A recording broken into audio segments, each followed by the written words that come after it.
Valmistame kana köögiviljasuppi. Selleks ostsin ühe terve kana tükeldasin ja kõik, mis järele jäi, sellest keedame puljongi. Alustame nagu ikka küüslaugust ja sibulast. Koored puljongisse. Nii palju potti, natukene õli. Mina ostan poest alati terve kana. Siis saad valida, millist tükki kasutada ja korraga on valmis ostetud terve nädala toiduvaru. Peale kana tükeldamist alati pese käed, lõikelaud ja nuga. Hea trikk on natukene kana ära maitsestada, soola, pipart, natuke värsket tüümeni. Sellega praed kana läbi ja pärast teeb supile meeldivalt maitsestatud kana.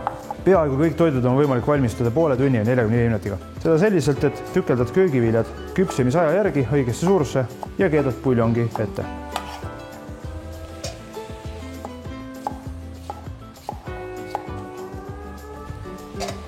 Tükeldame kapsa mõnusalt suupäraseks. Segame korra kiirelt läbi ja lisame puljongi. Ja viimasena lähevad meie herned. Herned tükeldame natuke ära ja lisame juurde. Kana köögiviljasupp hernestega. Tervis maitseb hästi.